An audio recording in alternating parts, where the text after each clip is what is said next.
This is a vertical Maytag engine that I picked up at Cool Spring. It didn't need too much to get it running.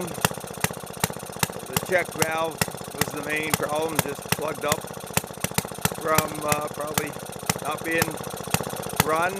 I've learned to just pull that whole unit out and put it in my ultrasonic parts cleaner. That does a great job. And put it back in and took right off. This one will probably be for sale, as I have several others.